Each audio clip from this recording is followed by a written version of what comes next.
Good afternoon, good morning, good evening, wherever time zone you might be in. On behalf of Rizzuto Institute, I'd like to welcome you all to this session, which is a webinar on football fashion and the circular economy. This is one of several sustainability webinars that we've been doing with Rizzuto Institute. You can see several of them on the previous ones on the Rizzuto Institute's YouTube channel, if you like. My name is Orjan Lundberg. I am sustainability expert at Supreme Committee for Delivery and Legacy, and I am going to try to be your host for the next 90 minutes during this webinar. The Supreme Committee for Delivery and Legacy is the government entity here in Qatar, who is responsible for, shall we say, preparing the house for the big show that is coming in less than 600 days to Qatar, the FIFA World Cup 2022. We are coordinating with many different government entities and private sector in Qatar to make sure that we are ready to host the show for the FIFA World Cup 2022. We are going to have a series of panelists today who will give short presentations. We encourage and we appreciate questions from the audience, both specific to the content from each panelist, but also in general on the topic of circular economy, sports, fashion, etc. I hope that after these 90 minutes, you will be inspired to learn more and to take action in terms of circular economy. I hope that you will be equipped with some practical ideas that you can actually go away and implement in your everyday business, whatever it is that you might be doing, or perhaps even in your personal life. I hope that you will also leave with a little bit more knowledge on the concept of circular economy, what it actually means. We hear this being thrown around quite a bit, so hopefully we can shed some light on what some of those definitions are. I mean, we can't go to case studies and have fun without going to the theory first, so we will have a piece on that as well. I am very pleased today to be joined by 4 wonderful speakers. First off is going to be Gaia Pretner from Qatar 2022, who is going to give us an overview of how the World Cup is tackling circular economy and also an introduction to what it actually is. Gaia brings with her some extensive experience in this field, for example, from Expo 2015. We also have Luca and Mosca, who is joining us from Adidas, who will show us some extremely nice and innovative solutions in the area of apparel and sports equipment, and really give us a glimpse into what is coming in the future in this field. Next, we have Eleonora Rizzuto, who is really leading the charge on this field in terms of thinking around circular economy and industry transformation, both in the peak body AISEC and also in her role as head of sustainability for Bulgari and a few other fashion brands. So we will have a nice discussion on that later. And last but not least, Erin Kelley, who is a long-term Qatar resident, a long-term contributor to the sustainability program of the World Cup, will give us some very practical hands-on how do we actually implement these concepts on the ground. She will give us the experience and the learning from the recent FIFA Club World Cup 2020 that was held here just a few months ago. So with that said, welcome again. You can see at the bottom of the screen, there is a Q&A and section. Please put in your questions there. I have quite a few questions here in my notebook, but I think it'll be more interesting and perhaps more enlightening for you if you ask some questions. So please put them in there and we will pull out the ones that we think have, I guess, the most interest to the widest audience, and we will ask them of the panelists here. So with that, I'd like to introduce Gaia Pretner to please give her presentation, 10 to 15 minutes or so. Enjoy. Gaia, the screen is yours, as we say. Thank you, Orjan. Thank you for this nice presentation. Thank you also to Rizzuto Institute for inviting me and for organizing this webinar on circular economy, football and fashion. So my presentation will focus more on the football part, since I'm working for Q22, that is the local organizing committee for FIFA World Cup 2022. And basically, my intervention will be divided into 3 parts. First, I will try to give a general definition of circular economy, what it is, in general, how it has been developed so far, mainly in the manufacturing industry, and then how we can apply the concepts of circular economy in the event sector, and in the end, how this translates more in particular to FIFA World Cup Qatar 2022 and how we basically address circular economy in our sustainability strategy. So starting from the concept of circular economy, we need to say that as a matter of fact, right now, we live in a world that is still dominated by the traditional linear economy model, the so-called take, make, dispose model, which basically means that most of the times we take raw materials, we transform them into products, that then we distribute to consumers that use them for a certain amount of time, and then throw them away, turning basically the product into waste. So it is a linear model that extracts raw materials and after a certain amount of time, transform them directly into waste. This way of doing things is not sustainable anymore because it has two main adverse consequences. The first is a massive production of waste that is polluting our soil, our water, our air, is causing CO2 emissions. And the second is that we are over exploiting our natural resources that are not infinite. And we are also causing adverse environmental impacts in extracting resources. So the only way to overcome this situation is to find a way to produce more with less resources. And this is basically the main objective behind circular economy. So the model is something that ideally would allow to arrive at a perfect loop where the production cycle doesn't need the input of raw materials from outside anymore.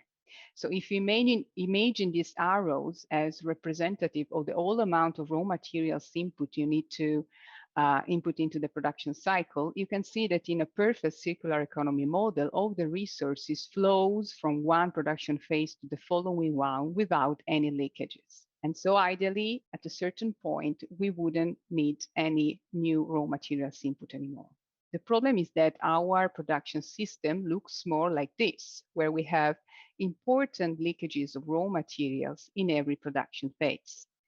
So during production, for instance, we have scraps. During distribution, we lose a lot of resources. Think about massive packaging that is used for moving products.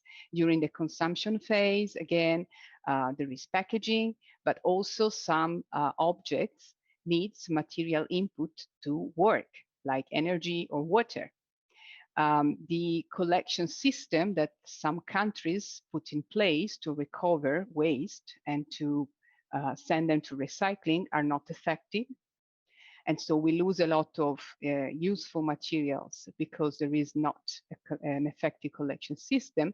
And also recycling facilities may not be at forefront or basically not be in place at all. So the amount of basically materials that we are able to re-input in the production cycle is quite limited. So basically all the discussion that is going around circular economy now is how to address this issue, how you can work on each singular phase of production to prevent waste. One of the most important organizations that is working on circular economy and is providing inputs to industry, government, trade associations, and inputs on how to actually develop a circular economy approach is the Ellen MacArthur Foundation that has also elaborated one of the most accepted definition of circular economy. And it states that circular economy is an economy that is regenerative by design, and it basically distinguishes between two main important types of materials, of input materials, that are biological materials and technical materials. And now we will see better how this means. And an economy that is restorative by intentions. So it relies mainly on renewable energy. It minimizes all the use of toxic chemicals that basically prevent recyclability and that are polluting the environment, and tries to eradicate waste from the very beginning. So waste is something that should be completely eradicated from our life. It further develops the concept into the so-called butterfly diagram that basically shows how the two main different types of materials, biological materials on the left and technical materials on the right, follow two different recovery paths. And in order to be optimized, they should always be separated or separable, let's say. One of the main concepts behind circular economy is trying to keep materials pure, not contaminate different materials that are usually going to be recycled into two different cycles. So if you are using organic materials, don't contaminate that with technical materials. And organic materials can basically renew themselves into the biosphere naturally, producing compost or biochemical feedstock in an infinite cycle. Basically, you leave nature doing as it has always done. Technical materials, on the other hand, basically require some kind of industrial process to be created and to be re-put into the cycle, which means the production of adverse environmental impacts, emissions, energy consumption, waste production, so on. So here there are different strategies, but the idea behind it is to, first of all, produce products that are more durable and that can be easily maintained. If the consumer wants a brand new product, at least the old one should be reused and put again into commerce, for instance, second-hand market, before being thrown away. If there is some components that needs to be repaired or refurbished, there should be a channel that allows this to be remanufactured and put again into the market. And recycling is the last of this option, okay? So only when the product cannot be used, reused, remanufactured, it should be recycled. And of course, recycling is always the preferred option rather than going to energy recovery, basically thermal valorization or the landfill. These concepts have been mainly developed for the manufacturing cycle. How can we transfer these ideas into the event cycle? We are not producing an object. We are organizing, planning an event that is going to last also for a limited amount of time. So I've tried to build a sort of parallel between the manufacturing cycle and the event cycle. So if the manufacturing cycle has design, production, distribution, consumption, collection, and reuse and recycle, in the event cycles, we have planning and procurement that are basically affecting all the following phases. We have a construction part that relates to the infrastructures we are going to need for staging a World Cup, like the stadiums, for instance. We have a large part of operations that includes both the logistics, but also the actual management of all the official sites that we are going to use during the World Cup, stadiums, offices, hotels, accommodations, and so on. We have the event phase, where basically we have the need to engage with our spectators. And finally, what we're going to do with all the infrastructures and all the items and goods we have procured for staging the World Cup. FIFA World Cup Qatar 2022, we adopted a sustainability strategy that is part of the planning phase, okay? And we adopted it at the end of 2019, so basically 4 years in advance of the event, which means that we started integrating sustainability thinking and, of course, all the circular economy related ideas into our way of doing things 4 years in advance of the event. This is fundamental. We have a strategy that is focused on 5 pillars, and you can see environment is one of the 5 pillars. But I would say that in terms of circular economy, also the economic and the governance pillar are playing a very important role. We have 22 objectives with more than 70 initiatives. Now, I show you which ones are, in my view, more related to circular economy. We are developing a sustainability management system in line with ISO 20121, which of course includes circularity as one of its main objectives and help us basically conducting our business in a way to ensure that circular economy is respected. And we have already started thinking of what will happen to all the sites and assets we are using for the World Cup at the end of the event. So planning ahead and thinking of the second life of both infrastructures and assets we will need. We have a quite detailed procurement strategy. And this is where, let's say, I'm playing mainly my role because I am the Sustainable Procurement Manager in Q22. So we adopted a sustainable sourcing code that clearly identifies waste minimization as one of its main objectives and waste prevention. And of course, in the way we select the goods we're going to buy, or also the procurement strategy, like we are trying to prefer renting rather than buying options, okay, we can prevent waste generation from the very beginning.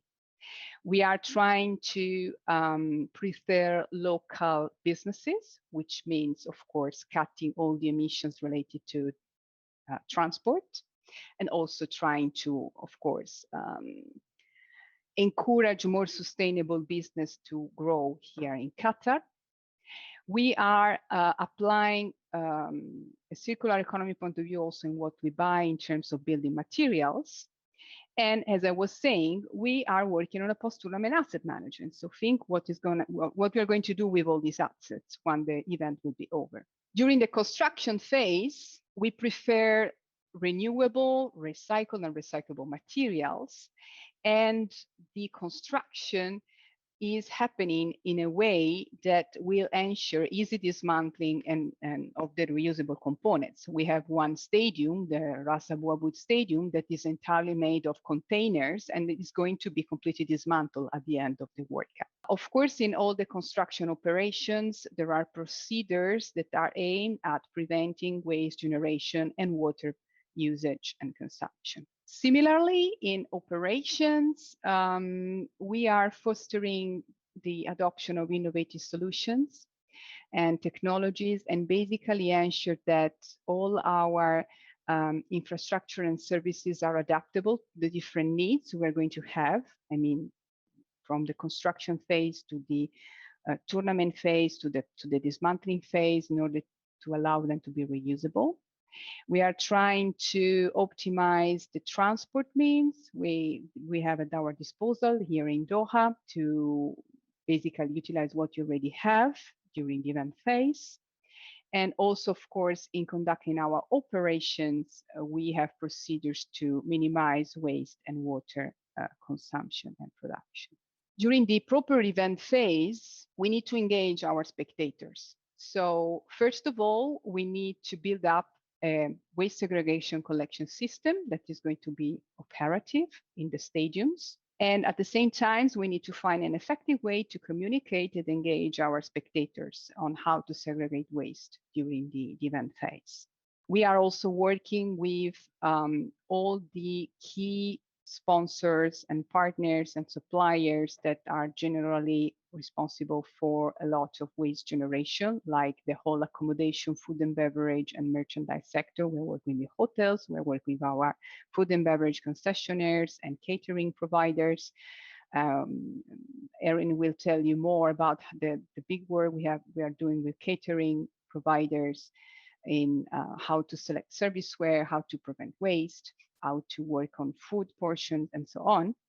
And finally, we are also working with a research unit in the Supreme Committee that is called Behavior for Development, and we have testing different ways of communication and nudging spectators, but also volunteers and employees to segregate waste in a more effective way.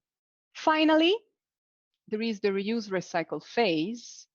Here, you can basically read initiatives that I have already mentioned. So previous post-tournament sites and asset management and program, adaptability infrastructure and services, and in general attention to waste generation. Because basically all the action and strategies I have mentioned for the other phases are ultimately thought to optimize the reusability and recyclability of all the infrastructures and products and goods we are using for the workout. Finally, in this slide, I try to write down and to synthesize all the different initiatives we are adopting for each phase of the event. And if you want to understand better what we are doing, I invite you to go to these links, download our sustainability strategy, and you can link this graphic to the specific initiatives for each phase that leads to a more circular workup, hopefully. Thank you for the attention.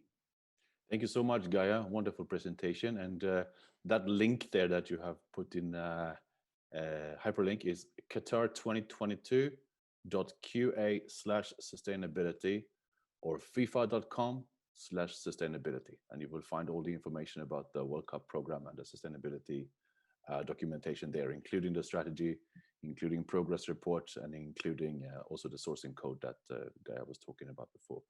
Gaia, before I let you go, could you perhaps talk a little bit about circular economy as an opportunity? Like, I mean, how looks like in the way we do make and consume things are changing, but how big is this opportunity in terms of like financial terms or something like that? Like, so, well, there is a recent study, for instance, conducted by McKinsey about the opportunity in Europe. So European Union has been a little bit the champion of circular economy. I would also, make you think that we're speaking about a circular economy. So also Europe adopted it as an economic strategy. So it's not about just protecting the environment, it's about growth opportunity. I think Europe in particular focused on circular economy because Europe is strongly dependent by other continents' raw resources. So Europe imports a lot of raw resources from other continents. So especially during COVID, I think we saw how supply chain has its issues and some materials are rare. So if you want to be more independent, autonomous in managing your market, you need to rely less on resources coming from other continents. So that's a way. So reducing the demand of the materials you need and reusing as much as possible what you already have in-house is, of course, a valid strategy. But it also means investing in new technologies, in digitalization, in providing services rather than selling products, the so-called product service system. So new business model, basically.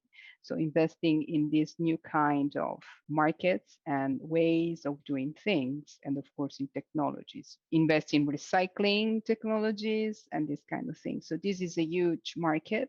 The study by McKinsey's mentioned something like 1.8 trillion of euros that could be generated by 2030 in, let's say, trying to transition to a circular economy. Wonderful, thank you. I mean, we have received a couple of questions there. I'll take one of them before we move to the next one, and we'll see if we can come back to the other ones at the end of the Q&A.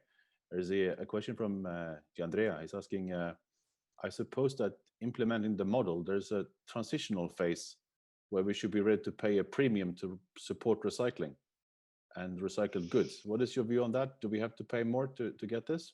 Well, it depends, and not necessarily. I think what I was saying, design is playing a key role in the transition to circular economy. There can be smart way of selling a product that is more convenient, but also greener.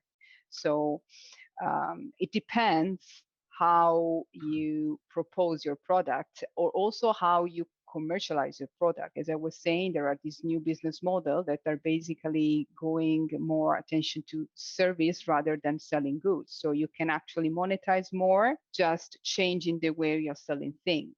Like Philips, for instance, is selling the lighting system. Okay, instead of selling you light bulbs, it sells you a service that will cover all the maintenance of your lighting system for 5 years, for instance. So they will substitute the light bulbs. They still keep the ownership of the light bulbs, and instead of selling you a product, they sell you a service. So there are different ways of doing it. New ways of doing things can improve both profits and save the planet. That's the message from you, I suppose, at the end here. Yes, not necessarily costing more. That's something we need to eradicate from our minds. Sustainability is not necessarily a higher cost. Very Absolutely nice. Not. Thank you so much, Gaia. I'll let you go for the moment, and we will come back to you with a couple of more questions towards the end of this 90 minutes. Now, next speaker is Luca Mosca from Adidas, who is a sustainability leader at Adidas. Luca, can I ask you to share your screen and give us your presentation, please? first of all, I'd like to thank Gaia for the intro. I think like it was a perfect, like she perfectly set the scene also from what I'm going to talk about, giving an intro on the overall concept of circularity, what we mean by it. What I'm gonna give you today is just an overview of our strategy, especially our sustainability strategy here at Adidas, and especially within the strategy, how we intend to approach circularity. Just a couple of seconds about myself, just to tell you what I'm doing within the organization. I'm part of the global brand strategy team, sitting in Herzogenaurach in Germany. And within that team, there is a dedicated team that looks after brand sustainability. So this strategy is something that comes out from our team. Yeah, let's dive deep into it, since we only will have probably 15 minutes or so. So first of all, if you really want to identify how sustainable our company is, our brand is, we need to look into the carbon impact that we are having as an organization. And when we started to look into these numbers and into this idea of carbon footprint, it was easy for us to identify that material is by far what has the largest impact on our overall carbon emissions.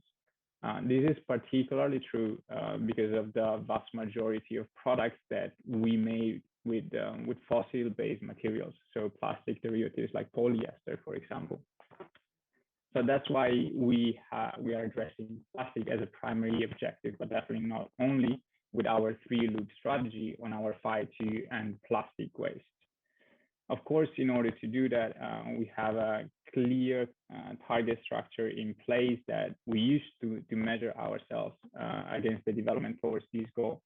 Probably the clearest targets that we have put out there as an organization, the commitment that we have taken towards the wider community, is to phase out completely by 2024 all our virgin polyester intake in the products that we make, and use alternatives like recycled polyester, for example, or even bio-based materials going forward. Precisely through this sequence of thoughts, as we were going through, we were able to define and establish our unique point of view, our mission as a company.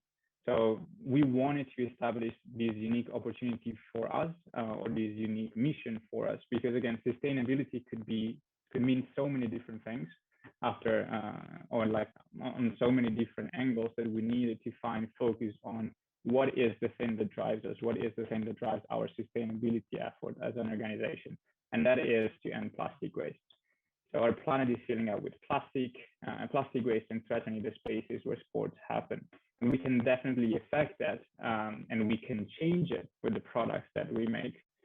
This is why together, and with our consumers, we are fighting, and we need to end plastic waste. This is just the overarching communication that we use across all sustainable initiatives. So everything that we do eventually will need to be related, need to be linked to it. And of course, circularity plays a key role into this. The main strategy that we have, or the strategy that we have to address the problem of plastic waste, is what we call the 3-loop strategy. So as the name suggests clearly, 3-loop strategy is based on 3 loops, as you can see in the slide.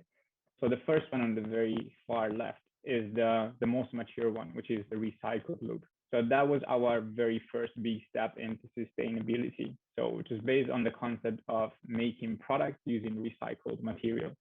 So that would include partly ocean plastic, for example, so plastic that has been collected from coastal areas or from the oceans or beaches, as well as including more normal recycled polyester from other sources. But as we know, this is just a first step into our sustainability journey. This is definitely not an endpoint for us. What we know is that the model behind the recycled loop is still a linear model, like connecting to what Gaia just mentioned before. Maybe we do, yes, one loop reusing those products, but there's no solution at the end of life for those products yet. So that's why we need to start moving more towards the right side of that slide, and start moving towards the circular loop, where we aim to make products that are made to be remade. So products that are designed and constructed so that can be recycled into raw material that can be used again to make new products. But again, this is not even our final steps, because I think here we'll still stop into the mechanical resources that Gaia was mentioning before. Ideally, our ultimate goal would be to getting eventually less and less fossil-based materials into our offer and move into what we call the regenerative loop, where we want to make products that are made with natural materials, and as well as not only made with natural materials, but being able to go back to nature eventually, going into the concept of biodegradability, which for sportswear good, you can imagine, is an extremely, it's a big challenge, let's put it that way. So through this strategy, we instruct our product creation organization on how to make those sustainable products. But besides making products, and again, I reconnect to what was explained before, we're also looking into circular business models. So to make sure that once products are made, their resources are used to their maximum before getting to the end of life cycle. So we're looking into propositions like take back, like e-commerce, like upcycling, and even rental. That even if it might sound a bit weird into our industry, I think there is still potential for it. So what I'm going to do is to give you an overview of these three loops and give you some precise cases of what we are doing in that space. And I'll start with the recycled loop. And again, this is by far the most mature that we have today. The recycled loop was our first step to move away from using virgin material, especially again, fossil-based materials, and it's been growing exponentially since then. Just to give you some stats, in 2020, we made more than 15 million products made with polyocean plastic, and we expanded our recycle collection with the introduction of concepts like Prime Green and Prime Blue. Again, we have a wide spectrum of products now that we offer under that recycled polyester umbrella, and this is on our journey to end or to phase out all the virgin intake of polyester by 2024 and use those alternatives instead. So what you can see here is just to show you how the growth was exponential when it came to our polyocean plastic products.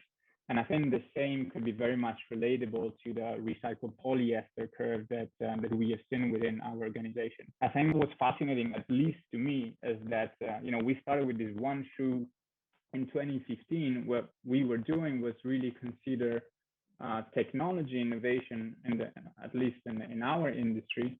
But now, 5 years from then, this is pretty much the norm across the industry. It has definitely been a massive step forward for the industry. You can pretty much find for any brand a recycled collection that they can offer. It's an amazing step forward that we have done in that space. But again, it's probably not an endpoint for us as a brand and not an endpoint for us as an industry, because at the end of the day, it does not really solve the problem of waste, as there is not end of life solution in place yet. And this is precisely why we started working on circular products in some time. And since then, it's become definitely a focus for the organization. Our ambition here is to create, again, products that are designed and constructed so they can be returned at the end of life to us, and then recycled into new raw materials that can be used to make new products without creating any additional waste. So in 2019, we showcased our first proof of concept, both on footwear and apparel. That's what you can see in the slide. On the footwear side with the Futurecraft Loop, with our first fully recyclable shoe made out of one material, which is TPU, and our recyclable hoodie in collaboration with Stella McCartney, pioneering into the regenerative cellulosic space. To deep dive quickly into the Futurecraft Loop, so we started in early 2019 with our first generation with shoe under products, which we tested with internal employees and our brand ambassadors. From that batch, we created Generation 2. And now we just released 15, like now I think it was October last year, we just released 1,500 pairs to consumers for our loyalty member program to test one last time before going commercial with consumers, the product performance as well as the business model. And again, in 2021, actually, in a few weeks from now, we will launch the Loop shoe and apparel collection, our made-to-be-remade collection, for the very first time commercially. What I can mention here is that the challenge for us as an organization came from two different angles. So the first one, as you can imagine, is the innovation on the product creation side, which again, this is our bread and butter. So it's definitely a challenge we took on with a smile on our face. So here we needed to define an innovation to find glueless solution, for example, to assembly the bottom and the upper of the shoe, because otherwise the product would have been polluted and contaminated, so not being able to be recycled. And also, I don't know if you know, but usually a shoe is made out of 40 different components and different materials, which make it super difficult to actually recycle it. And that's why we went with the mono-material approach instead. But again, we overcome these issues and actually we innovated in that space. But then there was also on the other side, the innovation needed on the business model side of things. We don't only need to sell the products in this case, as we usually do, but we also need to take it back, make sure that it comes back to us, and make sure that it flows back into the recycling network that we have created so that the loop can be closed. And that, I can tell you, is definitely something that has pushed us outside our comfort zone. But it's been definitely an interesting journey. And then very quickly into the last loop. So we started to move some stuff into the regenerative loop as well with a shoe in 2018 made with biofabrics and a tennis dress in collaboration with Bold Threads, a startup, and Stella McCartney, made with a protein-based material. We're working on including more and more bio-based options in our material toolbox so that you'll see more and more of those products in the future. And one other example of this would be Milo, which is an alternative to leather, which is made with mushroom mycelium. And again, we're working with Bold Threads, the same company, again, through a consortium with other brands like Stella McCartney, like Lululemon, and Erin, to develop this concept further. As I mentioned, we're not only looking at how we make products, but also how we address the topic of plastic waste through circular business models, like take back, re-commerce, and rental. In that phase, we launched a pilot on take back, where consumers were enabled to return any Adidas product via a specific feature present in the app and be rewarded with gift cards for it. Again, with that proposition, we are aiming to extend the life cycle of products by keeping them in play, educate consumers that use products might still have value, even if not for them, for someone else, and avoid landfill by disposing products that can't be put back into the circle in the best possible way. Last point I'd like to make is about collaboration. And this goes to the point that I think no brands can do this alone. We can't do this alone as Adidas, for sure, in that industry. We need to create unique partnerships, really make a difference. I think we really need to come together as an industry to address some of the biggest challenges that we have, especially in those which could be identified as pre-competitive spaces within circularity, being the recycling networks, being the reverse logistics operations that are needed, or being like defining standards, for example, for carbon assessments, carbon footprint assessments on products. And this is precisely what we are doing with Allbirds. We are trying to co-develop and co-create towards the idea of carbon footprint labels or low impact labels on products directly to inform better consumers. I was pleased to see the Ellen MacArthur Foundation introduced by Gaia before, because again, we are part of that foundation from the fashion side, or fashion textile side, and we are seeing a lot of collaboration in that space, as well as a lot of collaboration through different consortium, for example, to co-develop new materials or co-develop new technologies, which might help brands to push forward the sustainability side of business. Yeah, very quickly, this is just a roadmap of our biggest commitments up to 2050. Again, the biggest one is to phase out the use of virgin plastic and polyester in products by 2024. And then as signatories of the UN Charter for Climate Action, we have committed to reduce carbon footprint by 30% compared to a baseline of 2017, and to achieve climate neutrality by 2050. And very, very last, I just wanted to quickly mention our new strategic business plan to 2025, which we released a few weeks back.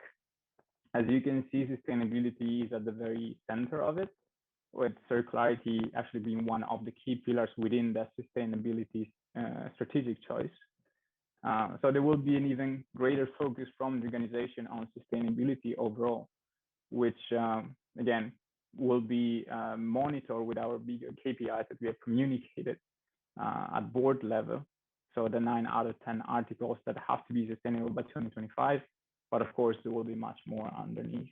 I think that was it. Thank you so much, Luca. It is like truly inspirational actually to see what can be done if take this concept seriously and really sink your teeth into the challenge and put some weight behind it. So wonderful presentation. Thank you so much. Actually, I can't wait to try on some of those protein tennis outfits. Maybe not the outfit itself, but the tennis rackets perhaps. Oh, for sure, there will be some of what I mentioned before. There will be products on pitch for sure. I can't mention what and how, but we'll see something. Yeah, I'm looking forward to it already. Actually, we have received a couple of interesting questions for you. One is from Kofi, who is wondering if your sustainability efforts have been sped up by the COVID pandemic or has been slowed down. What has the impact been from the pandemic, especially in the aspect of supply chain? He's asking. No, I mean, besides talking about supply chain, I think we definitely have seen an increasing in consumer interest towards sustainability topics. I mean, we of course always go constantly into consumer interests. We try to understand as much as possible what consumers want. And this has been one of the key insights. There is more concerns now about like things that could affect us as a wider community, right? As sustainability is definitely on top of mind for them.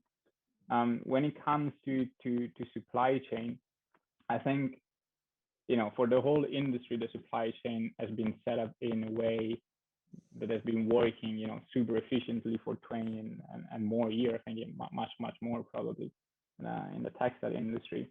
So I think there is, that we're realizing that maybe we can start doing things differently, but there's an adaptation that will need time, and I think we need to understand how to best approach this as well.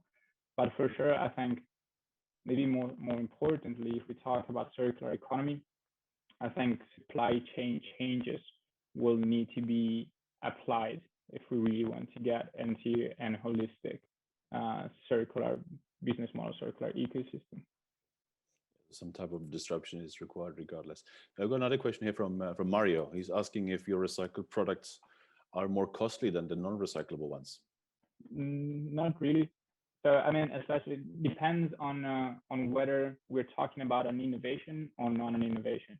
So of course, for our latest eco innovation, there is like usually an upcharge, but price is derived from so many different things. So it could also be derived by the exclusivity of the product. So being a sort of a hype drop. But I think especially when it comes to the most mature loop that I was mentioning before, the recycled loop, for most of our products, we keep the same price point as the, let's say, non-sustainable version. I mean, ideally, we will not have a non-sustainable version in the future. But again, the massive benefit has been that the industry has moved into that space. So scale has been able to reduce prices at sources. Wonderful. Thank you so much. That's we'll let you go for the moment. We'll come back to you after Eleonora and Erin's presentation. Thank you so much again. Really appreciate it. It's a wonderful presentation. Thank you. Thanks a lot. Thanks for that. So Eleonora Rizzuto, who is joining us next, is founder and president of AISEC, which is an Italian peak body for circular economy. She is also a seasoned executive in the fashion industry with LVMH and Bulgari. Eleonora, welcome. Thank you so much for joining us. And we're looking forward to hearing from you for a few minutes. And then I have a couple of questions for you, please. Thank you. First, I would like to thank you a lot for this invitation. For me, it's I feel very honored to be here in this panelist between this very big professionals in different fields, but coming to the sports world, that for circular economy, I think it's one of the most important sector and field, but not yet so completely communicated. That means that when we talk about circular economy, especially in Europe, we jump immediately to the end of waste, to the recycling part, and we forget that circular economy is wider than that. So I just want not to repeat the presentation of Gaia, who very well introduced us the subject of the circular model and what it is, the difference between the linear concept of one production to a circular one. So I would like to talk about a couple of matters that I'm focusing a lot, especially in this last period. The one is to try to put circular economy model in a wider perspective. Today we cited one of the definition of the most important definition given by Ellen MacArthur Foundation about circular economy, but there is another one that is covering also the social aspect that is coming from ADEME. ADEME is the government authority in France from environmental matters. And together with the environmental issues, this definition is also combining the social part. That means that when we try to think circular in all our think, then like a model, like an economical model, we have also to include the social part, the inclusive part. So what it is the regenerative part of the model. For instance, how many new jobs can create this circular model, the links between that and a certain word that have to be improved and have to be found new job opportunity while putting into place the circular model business plan.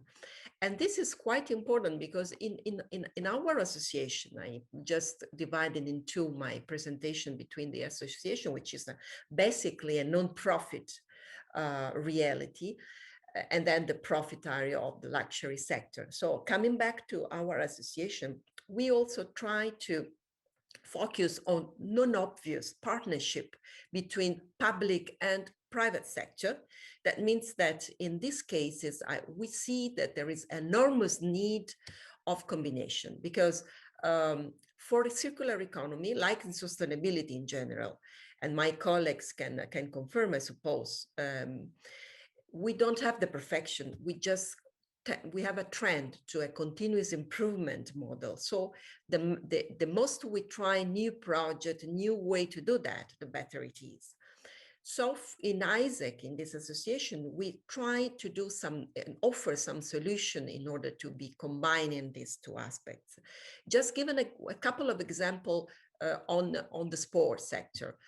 We were very interested in listening to Luca presentation on Adidas. It's a champion in sustainability.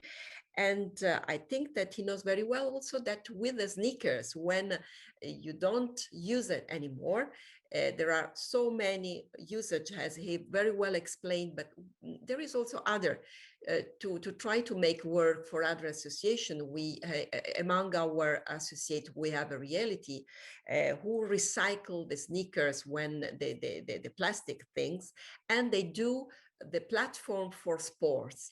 And this project has been launched 5 years ago. This year is relaunched in several regions because to do that, we have the partnership with local authorities and this private sector in order to renew and to reuse what you cannot use anymore. And the name is La Strada di Pietro. So Pietro is Pietro Mennea, the famous Italian runner. And it is the way to do new structures for children or for whatever who want to run on a new street done by these recycled sneakers. So a second example is coming from the south of Italy. We as association are working on the new guidelines for the Mediterranean sports foreseen in Taranto in 2026. And this is something that we are used to do with universities and with also new generation, because another topic, a very important one, is how the new generation are looking at us, and looking at this, the companies, whenever who wants to do sustainability and take active part to that. So this project is basically started in January 2020 and is implementing guidelines in order to prepare this sports event. I appreciate a lot, so a lot. So thank you very much to Gaia to have given us also the idea of what is a total cycle of circular economy applied to an event. So before, during the event, and after.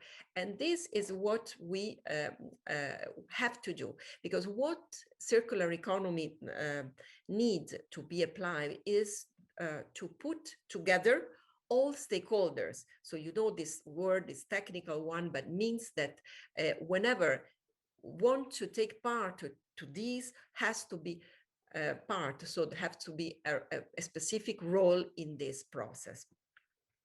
So these are two examples of what our association in Italy is doing in this period linked to the sport. And for the other side, for my experience in the luxury sector, I have to say that a lot of things have been done since, I think, 5-6 years. I think that we started to handle sustainability in a business way. That means that, as you know, we have done a lot of partnership. Stella McCartney is part of the LVMH group, and we established some partnership in order to more and more to product in this way. So not only to focus on the end of the product, but also in the eco design. What it's important is to pre-think in the creation. So you can imagine how big is this word. So the creativity, the people who are engaged in this industry, so they are now forced and convinced one to pre-design products in order to assemble it better. As Adidas took the example of the glow, not using because you cannot recycle then, or you have to you can have some problems. We do the same for the textiles, for the accessories. Knowing that also, and I would like to mention the European laws and European directive is now imposing zero waste for textile, for example, in 2022. So it is not only a wish, it's mandatory to put into place some project like that.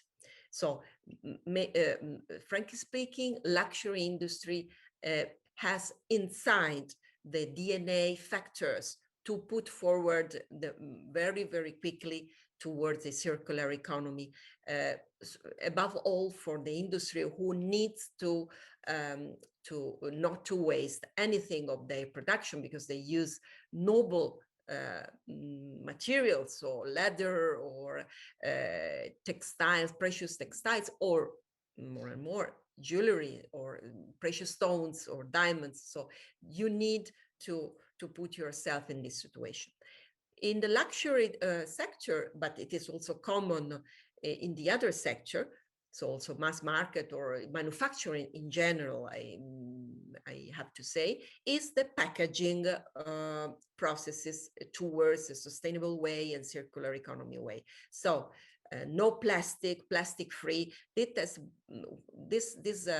legislation in Europe has been seen before our COVID era, and the obligation to not to use anymore the monoplastic. And this has been also the best practices seen in most of these brands that decided to avoid to use plastic on packaging, and to reduce also the capacity of packaging, which is also a waste of raw materials. Okay, this packaging sector in 2021 will be, I suppose this is my my thought, the year of a real sustainable packaging situation. And I think that you will see also in the organization of the CAP, of the World Cup, because more and more also consumers are asking this kind of good practice. Thank you, Eleonora. That was really interesting, and it's interesting to see that you have two such important roles, both for the LVMH in Bulgaria and also for your association. So it's quite impressive to be able to combine the two, I think. I was wondering if is there a contradiction between sustainability and luxury, or do they work together? What is your view on that? My view, okay, I just give you an answer, Orjan. When I decided to join LVMH Group and Bulgaria, this 2012, I was coming from gas and oil sector, so right. Completely different. It's a bit different. I was used to travel in your country, where you are now, right. very, very often, and the situation was, as you can imagine, different. When I approached the luxury sector, I had to recognize that it's not possible to separate sustainability and luxury products. Why?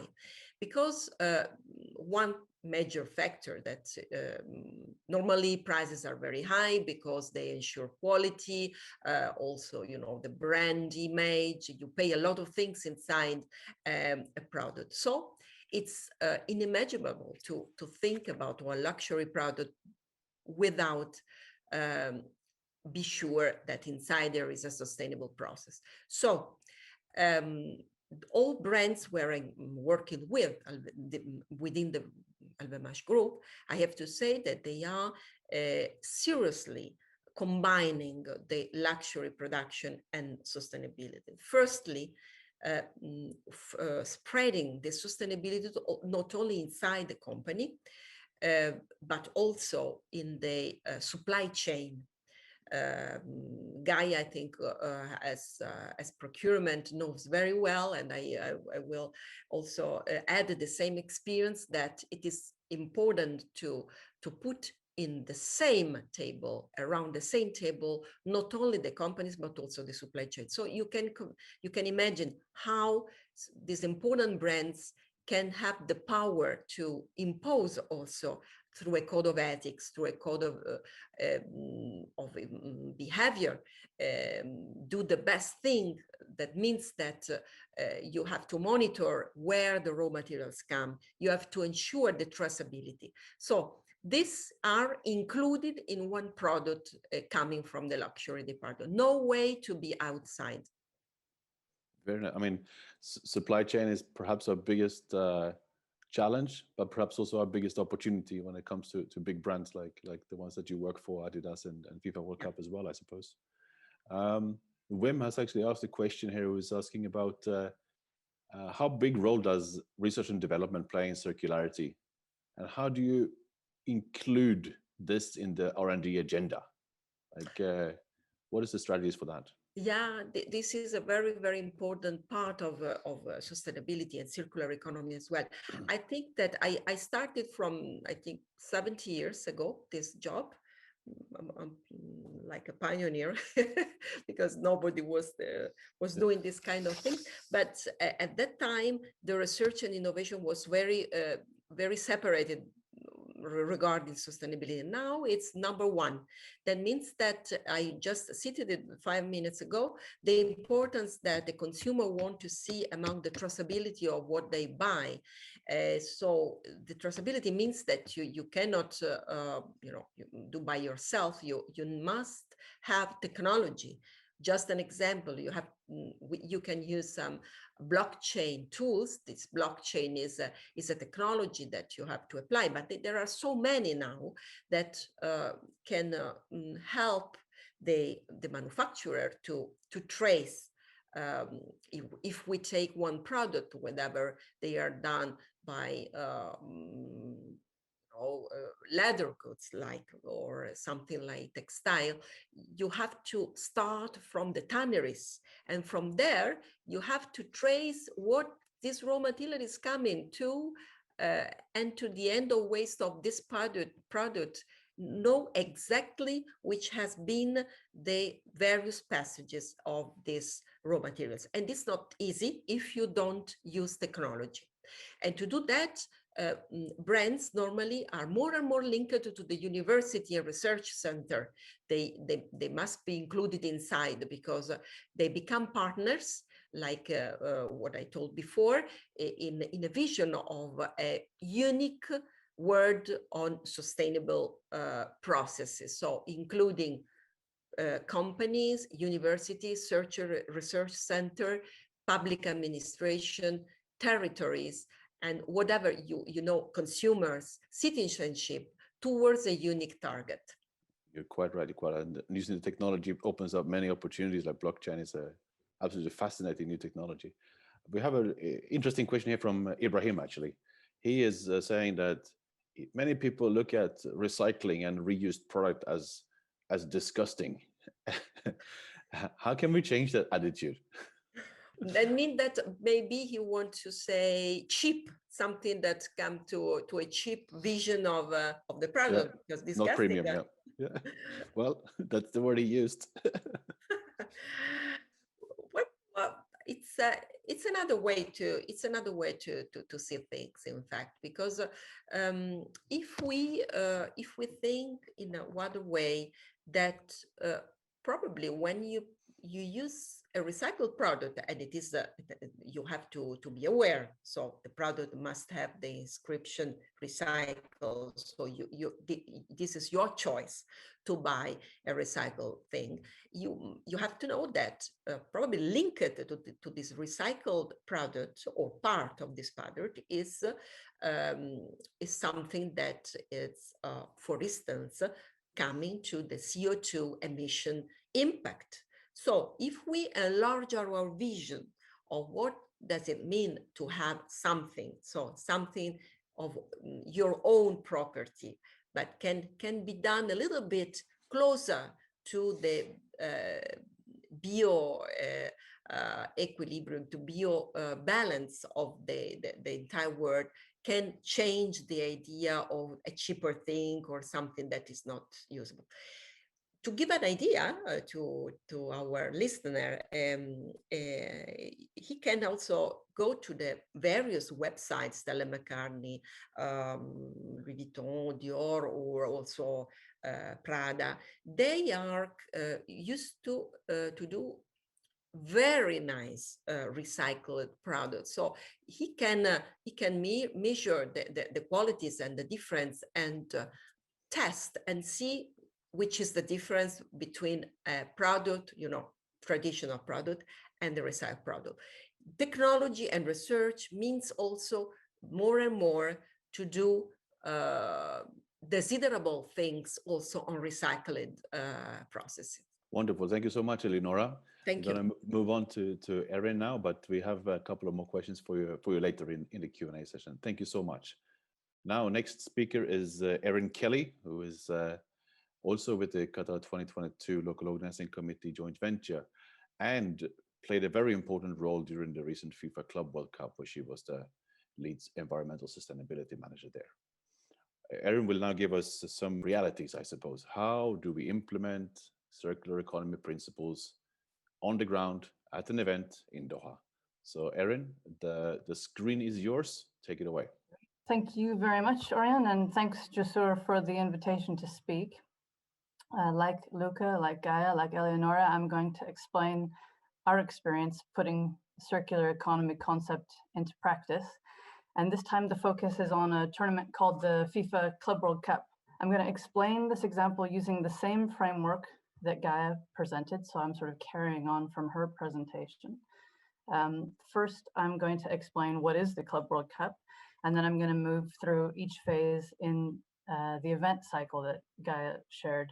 So starting with planning, moving through procurement, don't actually have a construction phase in this example because we used 2 stadiums already constructed and ready to go for the World Cup.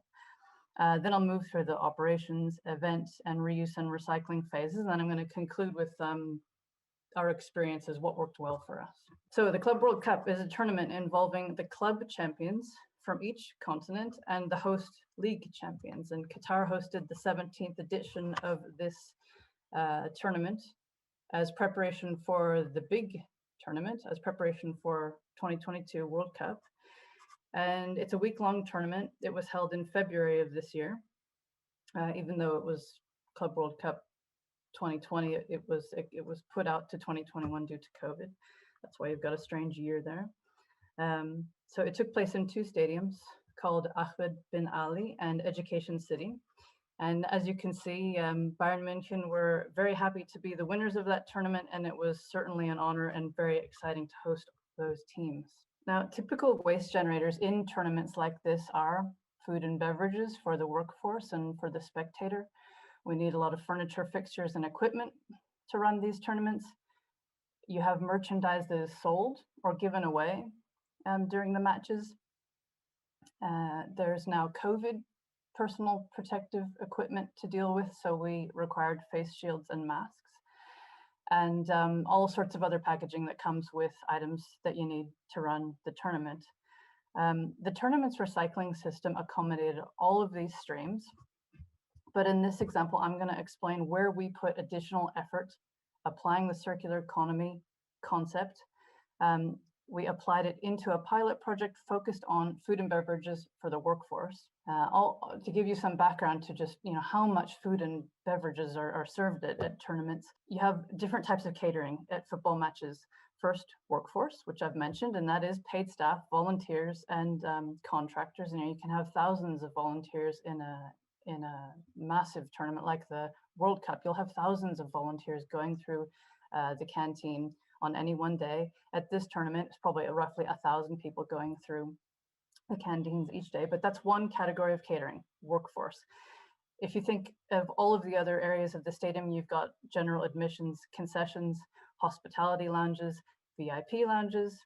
But for this tournament, because of COVID, our concessions, our hospitality and VIP services were extremely limited due to COVID restrictions. So as a result, canteens for us served the most meals, and the canteen was open before and during the tournament, so that gave us a better opportunity to test something.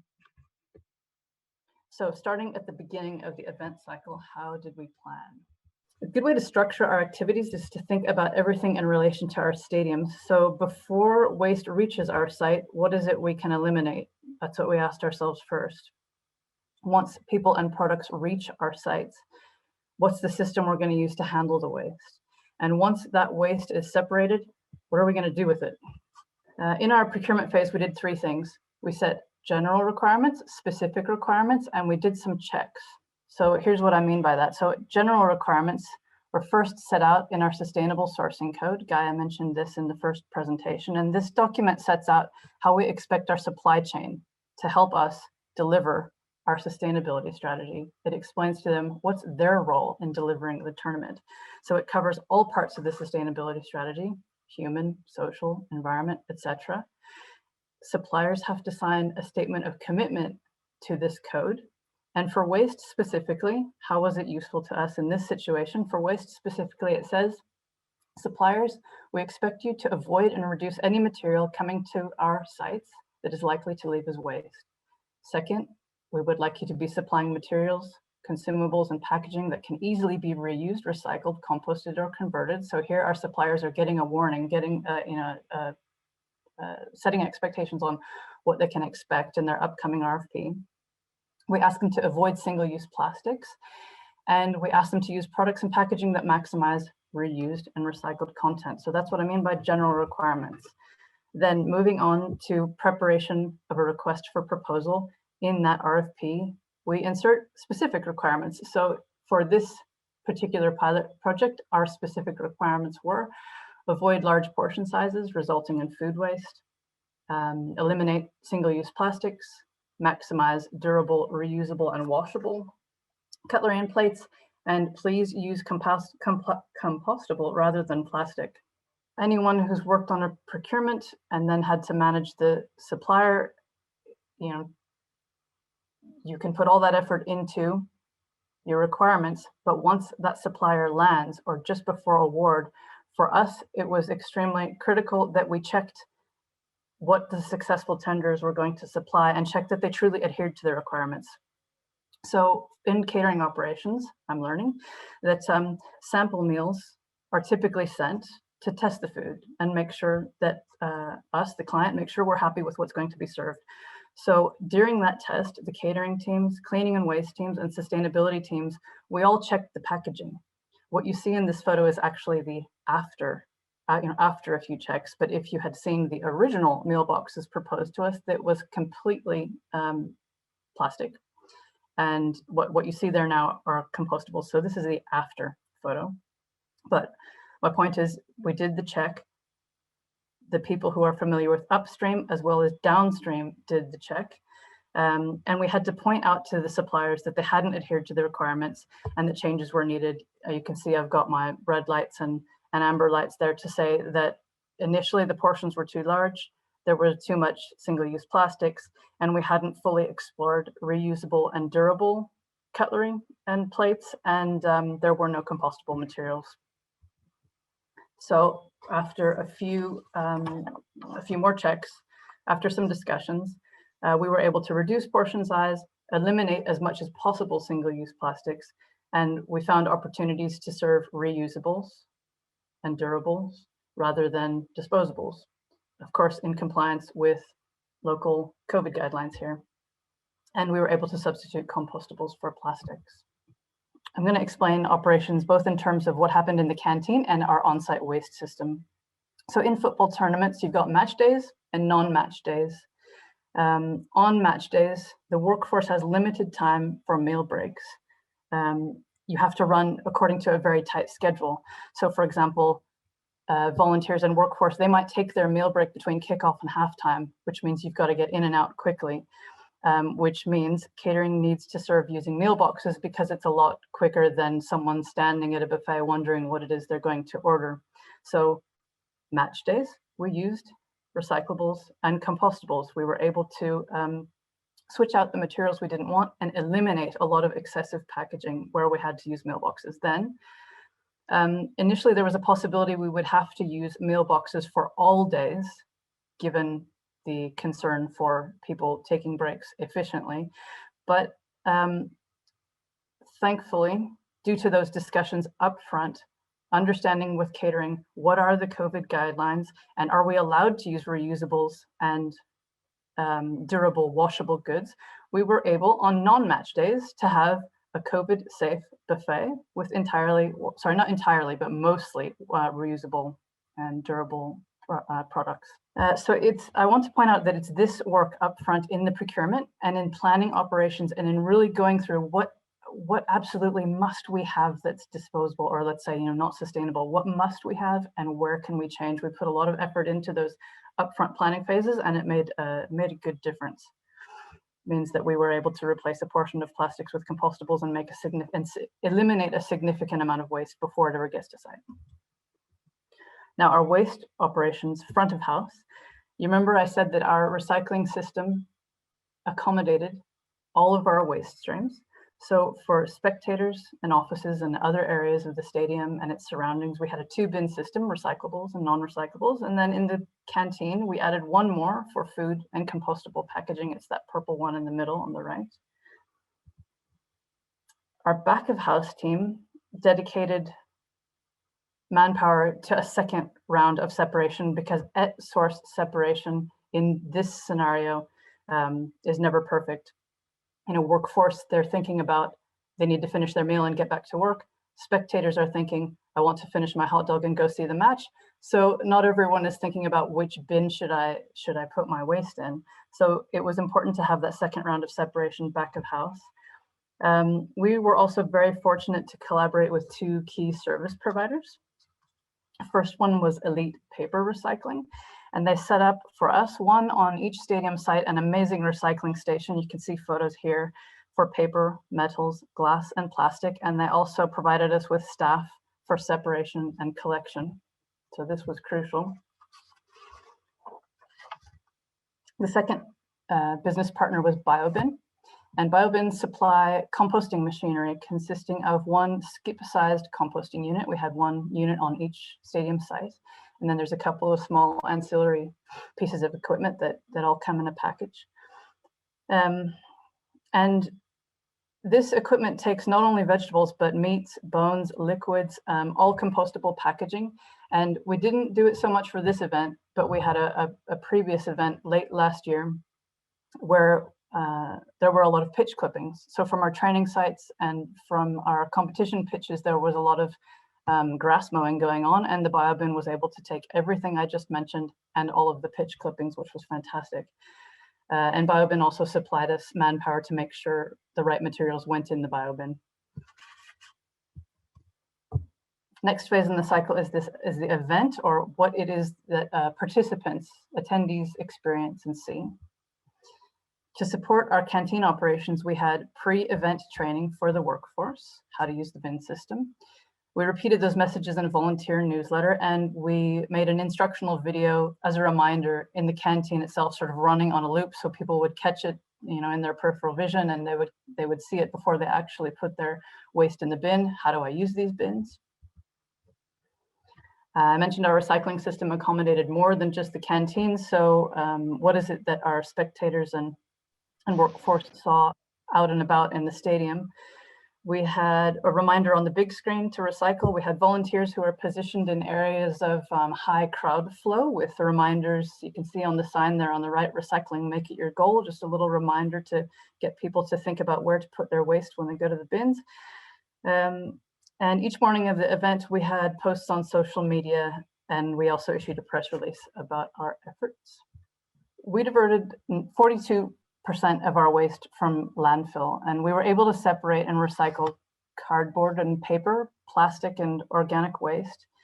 And we composted a very good portion of our food and our packaging. And you don't see metals or glass in this table because those materials are actually prohibited. They can't come on site during an event, and we only collected a very small amount in the lead up to event, so it didn't feature in the results. When you look at that number, 42%, it's important to remember that reuse, recycling, composting, these markets are developing industry in Qatar. And our sustainability strategy recognizes this, and it commits to supporting that development. And this means that the community here is only just in early days of learning to separate waste. So the situation here is a little bit different to what you might be used to elsewhere. So for these reasons, we're really proud of this achievement, and we feel like we've broken new ground, because past major events like this, we weren't recycling. And now at last we are, and we've gone from 0 to 42% really quickly. And of course, this is our first step towards improvement in future test events and ultimately in the World Cup in 2022. So I think it's a fantastic start, and I find it really exciting. What actually happened with the waste when it left site is another good part of the example. At Elite, they're making paper and cardboard. They're recycling paper and cardboard into roll kraft paper, which is a raw material for packaging products. They also produce cartons, paper, and other products of their own. Plastics they gave to local plastic recyclers who make pipes for the agricultural industry. And this company also makes granulated plastics as a raw material for further processing. BioBin has a wonderfully simple process for the clients. They take that skip that I showed you, that first photo is our waste. They take the skip I showed you earlier, and they continue composting on their site locally. And they produce compost for the agricultural industry, which eventually, theoretically, can end up as food for our caterers. So I'd like to conclude with the key things that worked well for us in this effort. Like I said earlier, we put a lot of effort into avoiding waste and preventing it from ever coming to site. And so we actually diverted more than 42%. I just haven't been able to quantify what it was we avoided upfront through procurement and through talking with our catering suppliers. Second, what I found great about this was that many teams collaborated. The catering team really championed this effort, and when I wasn't talking to suppliers, they were fantastic through this whole effort.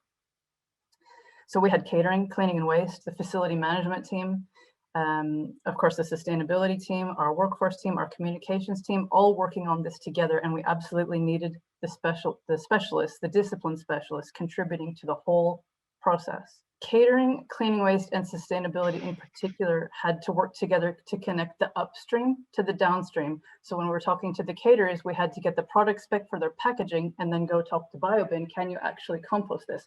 Or talk to Elite, can you actually recycle this? So that was another big effort that paid off, I think. We had to motivate our suppliers who don't usually get these requests. We're learning about their industry and they are learning about what it is we would like. So that interaction we have to keep up, and we have to continue to push hard and demand that we have more recyclable and compostable products, and better recyclable and compostable products, and more durable, reusable, washable products provided.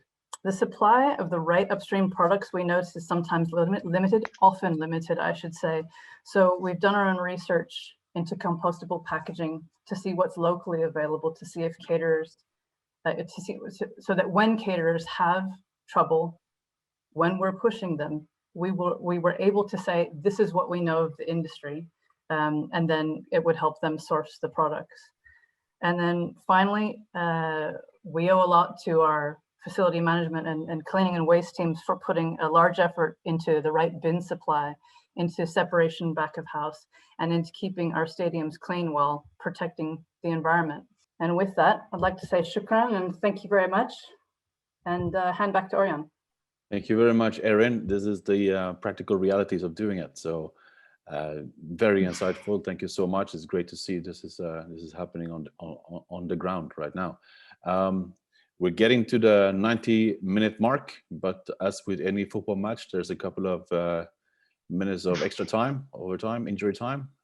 So I'm actually going to, there's a few questions in the chat that we will try to respond to in writing. I'm going to put one question to all of the participants actually, and hopefully you can give us some pretty quick answers. We can do a round through. I was going to ask you if you're new to this field of circular economy and you've learned about it today, or you're just starting out, what is the best advice that you have received that you would like to pass on? Or perhaps do you have some great advice to someone who is new to this? What advice can you give the listeners and the participants, and perhaps me as well? That would be good. Shall we start with Gaia, perhaps? Are you couple of words on that? My suggestion, honestly, is always to measuring. So having an idea where you are causing the higher impact and which kind of materials or part of your product you should start focusing on. Sometimes it may not, that it's just a component or a packaging. So I am a big supporter of life cycle assessment. And I think that would be the starting point. Trying to understand where your supply chain causes the main adverse impact and where your product is actually causing the major impact, and start. Wonderful. And in which phase also. Sometimes the highest impact is on the consumption phase. So maybe it could be just providing good advices to your consumers how to use the product, for instance. So that would be the first thing to do. Thank you, Gaia. What's not measured cannot be managed. This is the old saying, I suppose. Thank you. Yeah. Luca, please. I was thinking about it. I think, for brands or organizations, like especially probably I'll be talking to brands that are more consumer facing. I think if we were to wait to have the perfect solution in place to implement circularity, probably would actually start launching things by 2050. Mm-hmm. So I think, what sort of the approach that we have had is that we don't have all the answers yet. I think the circular ecosystems, circularity as a concept is evolving constantly, and we only now are getting into that mindset of creating that ecosystem. I think what we need is the signal from both like organizations like brands as well as consumers that there is a demand, there is a business demand for such systems in place, because this is eventually what will make it happen. And again, as Eleonora mentioned before, the state like the EU is doing amazing efforts on that side by putting also regulations in that space. So yeah, like just be transparent of, we don't have all the questions, but the answers, but we can't wait to have all the questions being answered before starting working on it. I think we need to live with the ambiguity of not knowing all that answer. That's a nice piece of advice, isn't it? Even if we don't know every single detail, let's do something. This is and be transparent about it. Wonderful.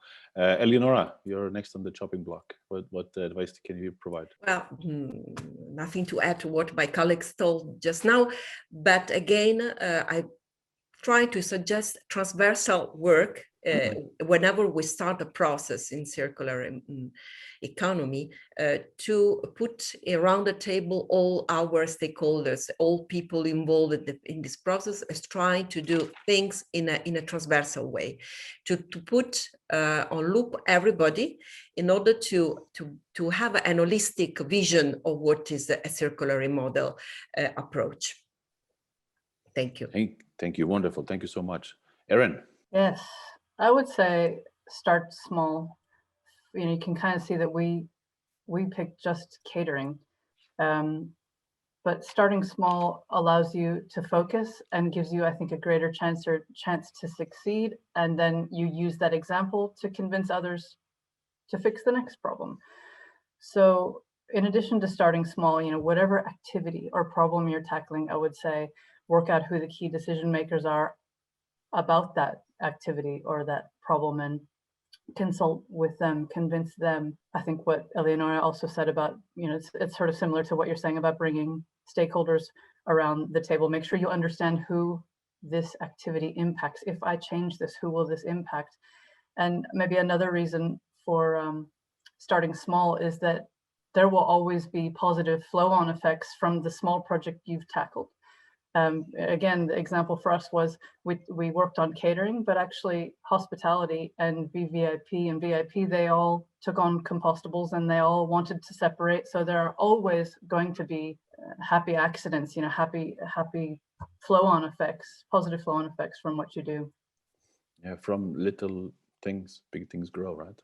So that's wonderful. On behalf of Supreme Committee, User Institute, and heartfelt thank to all the speakers. Really insightful. Thank you so much. Also, huge thanks to all the participants who stayed until the end. Really appreciate it, and putting the questions throughout the session, I think added a lot of value. There's a few unanswered questions. We will provide answers in writing to those questions to you after the session. We expect them within a week or so.